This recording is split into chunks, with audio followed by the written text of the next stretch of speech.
बच्चों, आज मैं उपस्थित हूँ आपके समक्ष एक कविता लेकर, जिस कविता में आपको बाघ के बारे में बताया है कि जब कहीं किसी गांव में, किसी शहर में या किसी जंगल के रास्ते में जहाँ पर आसपास बस्तियाँ बसी होती हैं, वहाँ पर यदि बाघ आ जाए तो वहाँ के लोगों में कैसी दहशत होती है, कैसा डर होता है।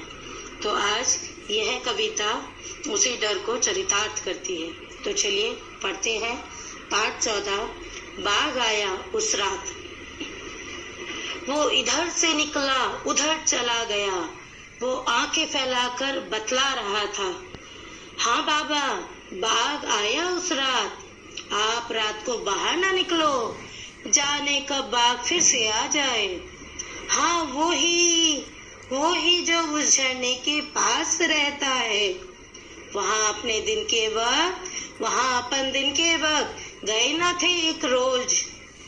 बाघ उधर ही तो रहता है बाबा, उसके 2 बच्चे हैं। बाघिन सारा दिन पहरा देती है। बाघ या तो सोता है या बच्चों से खेलता है। दूसरा बालक बोला, बाघ कहीं काम नहीं करता, ना किसी दफ्तर में ना कॉलेज में।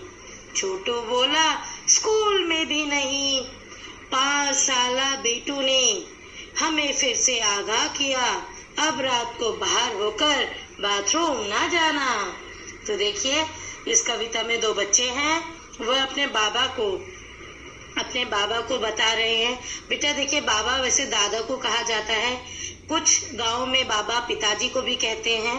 तो बाबा को उनकी भाषा, उनकी जो बोली है, जो उनकी शहर की क्षेत्र की बोली है, क्षेत्रीय बोली के हिसाब से कहीं कहीं बाबा को दादा कहा जाता है, तो कहीं कहीं बाबा को कोई लोग पापा भी कहते हैं। तो देखिए, वो इधर से निकला उधर चला गया। कौन? बाघ। किसके बारे में बात हो रही है? बाघ के बारे में। वो आंखें फैलाकर बता रहा था बाघ के बारे में। कौन? एक बच्चा बोल रहा था, हाँ बाबा, बाघ आया था उस रात, आप रात को बाहर ना निकलो। बोलता है अपने पिताजी को कि पापा आप बाहर ना निकलिए, बाघ आया था उस रात, जाने कब बाघ फिर से आ जाए, और अब न जाने बाघ फिर से आ जाए। हाँ वही जो झरने के पास रहता है। अक्सर देखिए बेटा, जो भी जंगली जानवर होते हैं पानी के आसपास वाली जगह में रहना पसंद करते हैं, क्योंकि उन्हें प्यास अक्सर लगती है। अपना शिकार करने के बाद वो पानी पीते हैं, तो पानी के आसपास उनकी हमेशा नजर रहती है कि अगर पानी के पास कोई शिकार, क्योंकि अक्सर शिकार जिनका वो शिकार करते हैं, भेड़, बकरी, गाय, भैंस, जिनको भी बाघ खाता है, वो लोग भी पानी पीने नदी के पास अक्सर आते हैं, जहाँ पर झरना हो, नदी हो, तालाब हो। तो ऐसी जगह बाघ घात लगाए बैठा रहता है कि कोई शिकार आए और मैं उसे खा जाऊं। तो अक्सर वो पानी के स्रोत जो भी हो, नदी, तालाब, वहां पर आते रहते हैं। तो देखिए, फिर वो बोलता है बच्चा कि वो ही बाघ जो झरने के पास रहता है, वहां अपन दिन के वक्त गए थे ना एक रोज। अपन देखिए, राजस्थान की बोली में, राजस्थानी में अपन अपने लिए प्रयोग किया जाता है। अपन दिन के वक्त गए थे ना एक रोज, बोलते हैं उसी झरने के पास जहाँ पर एक दिन हम दिन के वक्त, आप और मैं दिन के वक्त एक दिन गए थे। बाघ उधर ही तो रहता है, और बाबा उसके 2 बच्चे हैं, और जो बाघिन है, जो फीमेल बाघ है यानी बाघिन है, वो सारा दिन पहरा देती है, पर बाघ या तो सोता रहता है या बच्चों से खेलता है।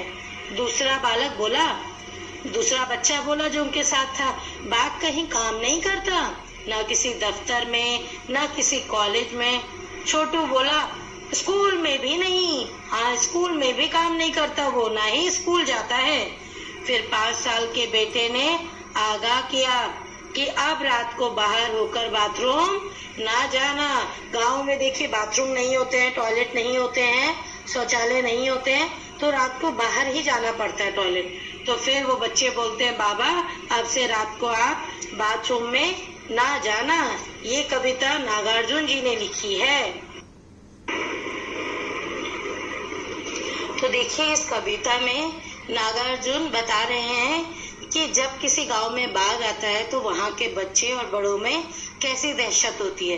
दिन के टाइम पर भी वो बाघ की रहने वाली जगह के आसपास जाना पसंद नहीं करते, क्योंकि उनका डर होता है कि बाघ उन्हें कहीं खा ना जाए। अब देखिए बेटा, आजकल जो जंगली जानवर होते हैं वो क्यों गांव के आसपास मंडराने लगे हैं। पहले तो वो जंगलों में रहते थे, अब क्यों वो गांव के आसपास आने लगे हैं? क्यों? क्योंकि लोगों ने उनके घरों को, बाघ का घर क्या होता है? जंगल, जंगलों को काटकर वहां लोग रहने लगे हैं। वहां के पेड़ पौधों को काटकर इमारतें बनाने लगे हैं, बड़े बड़े घर बनाने लगे हैं। और तो जो बाघ, जो जंगली जानवर है, उनका घर तो नष्ट हो गया, तो वो अब कहाँ आएंगे? अपने शिकार की तलाश में गाँव में आएंगे, या जो जंगल के आसपास का इलाका है वहीं पर आएंगे।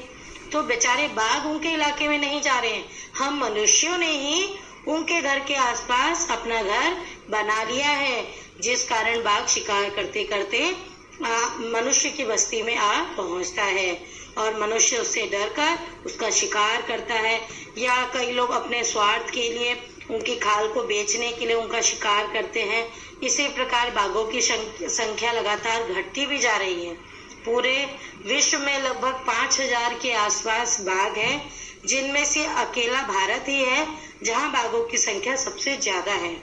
लेकिन यह कुछ सालों में घटी थी, ये जो बाघों की संख्या थी इसमें कमी हुई थी। इसीलिए सन 1973 में प्रोजेक्ट टाइगर के नाम से एक अभियान शुरुआत की गई, अभियान की, जिसमें बाघों के संरक्षण के लिए प्रयास किया गया। और अभी 2291 के करीब बाघों की संख्या में इजाफा हुआ है और अब धीरे धीरे बाघों की संख्या बढ़ रही है। पर अभी भी इसके परिणाम उतने संतोषजनक नहीं है जितने कि होने चाहिए थे। और इस अभियान में काफी सरकार द्वारा काफी पैसा खर्च किया गया है। यह शुरुआत भारत द्वारा की गई है बाघ को बचाने की। आप सब भी इसमें सहयोग करें। आप सब कोई भी बाघ का शिकार न करे, बाघ से डरकर उसे मारे ना।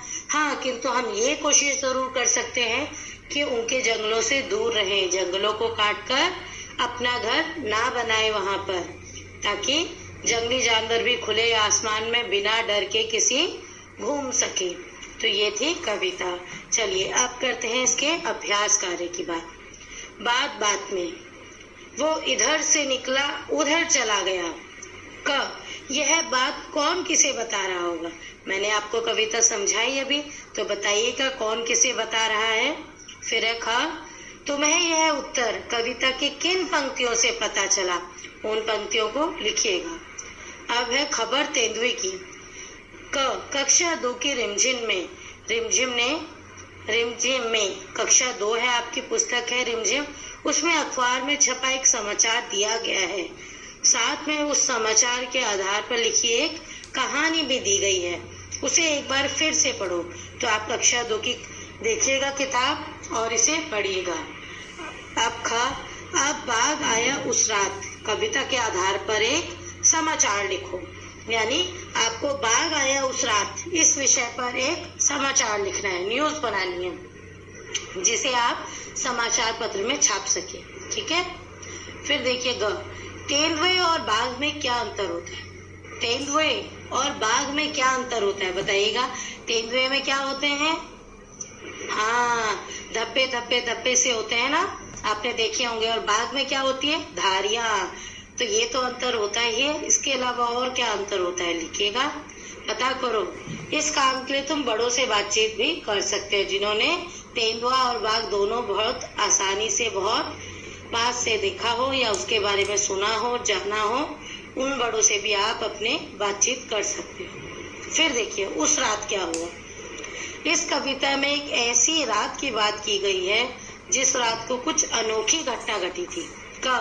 उस रात को कौन सी अनूठी बात हुई थी? तुम्हारे विचार से क्या सचमुच यह बात अनूठी है? क्या बाघ का आना बात अनूठी है? क्यों? लिखिए। उस रात को और क्या क्या हुआ होगा, अपने साथियों से बातचीत करके लिखो। देखिए, जब कहीं बाघ आता है तो वहाँ कैसे हलचल मच जाती है, कैसे डर का माहौल बन जाता है ना। सब लोग अपने बकरियों को, गाय भैंसों को अंदर रखने लग जाते हैं, बाघों से छुपाने लग जाते हैं। तो कैसा माहौल होता है और क्या क्या उस दिन हुआ होगा, अपने साथियों से बातचीत करके लिखो।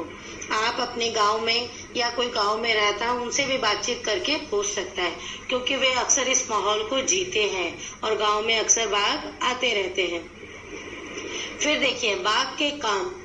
बाघ कहीं काम नहीं करता, ना किसी दफ्तर में ना कॉलेज में। बाघ दिन भर क्या क्या करता होगा, कहाँ कहाँ जाता होगा। अपने साथियों के साथ मिलकर जानकारी एकत्रित करो, फिर चर्चा करके उस पर एक चित्रात्मक पुस्तक तैयार करो। इसे तुम अपने पुस्तकालय में भी रख सकते हो। देखिए बेटा, बाघ और बाघिन में से अक्सर बाघिन ही शिकार करती है, बाघिन ही अपने बच्चों के लिए भोजन लाती है। जिस प्रकार आपकी मम्मी आपके लिए खाना बनाती है, खाने की तैयारी करती है, उसी प्रकार बाघिन भी अपने बच्चों के लिए शिकार मारकर उनके लिए शिकार लाती है, ताकि उनका पेट भर सके। और बाघ आराम से या तो सोया रहता है या बच्चों के साथ खेलता रहता है। तो यहाँ पर बाघिन की भूमिका बहुत ही महत्वपूर्ण है। अब देखिए, आंखें फैलाकर वो इधर से निकला उधर चला गया। वो आंखें फैलाकर बतला रहा था। नीचे आंख से जुड़े कुछ मुहावरे दिए गए हैं, वाक्यों में इनका इस्तेमाल करो। आंख लगना, आंख मूंदना, आंखें भर आना, आंख दिखाना, आंख बचाना, सिर आंखों पर बैठाना। तो ये थे मुहावरे, इनका वाक्य में प्रयोग कीजिएगा। फिर है शब्दों की दुनिया का।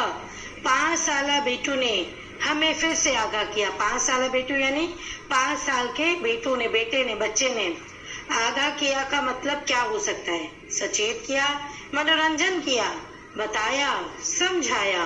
इनमें से जो भी सही उत्तर है उसे टिक कीजिएगा। फिर कविता में इनमें से कौन सा भाव झलकता है? किन किन पंक्तियों शब्दों में ये भाव व्यक्त हो रहे हैं? पहला आश्चर्य, दूसरा डर, तीसरा आत्मविश्वास। तो बताइएगा। फिर है जब हम कविता के जरिए कोई बात कहते हैं तो आम तौर पर शब्दों के क्रम को बदल देते हैं। जैसे कविता का शीर्षक बाघ आया उस रात, गद्य में होगा उस रात बाघ आया होगा। ऐसा क्यों किया जाता होगा? इस किताब की दूसरी कविताएं भी पढ़ो और शब्दों के क्रम में आए बदलाव पर गौर करो। ऐसे ही कुछ वाक्यों की सूची भी बनाओ। अगला, क्या शब्दों के क्रम में बदलाव अखबार की खबरों में भी आता है? नीचे बने कोलाज को देखो और बताओ। देखिए, इसमें कुछ मैं शीर्षक आपके लिए पढ़ देती हूँ। नींद में छिपा सेहत का राज, आखिर कौन था वह बाहरी आदमी? इसमें देखिए लास्ट में प्रश्नवाचक चिन्ह भी लगा है, ताकि इसमें सस्पेंस बना रहे और आपको पढ़ने में मजा आए। फिर देखिए, इस बार कठिन होगा बच्चों को रिझाना। आसमान से जमीन पर गिरी सब्जियां। अब क्या सच में आसमान से जमीन पर गिरती हैं सब्जियां? परंतु पाठक को मजा आए और ये शीर्षक उनको रोचक लगे, ताकि वो पूरा समाचार पढ़ सके समाचार पत्र में। इसलिए इन शीर्षकों को मजेदार बनाया जाता है, इन हेडिंग्स को मजेदार बनाया जाता है, ताकि पाठक की रुचि बने रहे, पढ़ने वाले की रुचि बने रहे। अब ऐसी देखिए, एशियाई शेर के लिए मीठी गोलियां। अब भला एशियाई शेर को, यानी एशिया में जो शेर मिलते हैं उनके लिए मीठी गोलियां। अब ये ऐसा क्यों लिखा है? ताकि पाठक इसे पढ़ने हेतु प्रेरित हो और इसे पढ़े। ठीक है, तो ये था बेटा भाषा में अंतर, भाषा और शब्दों के हेर फेर का अंतर, और बाघों के संरक्षण को लेकर भी हमने इस कविता में बात की। फिर मिलेंगे अगले पाठ के साथ। तब तक आप इस पाठ का अभ्यास कार्य पूरा कीजिएगा और कविता याद कीजिएगा। फिर मिलेंगे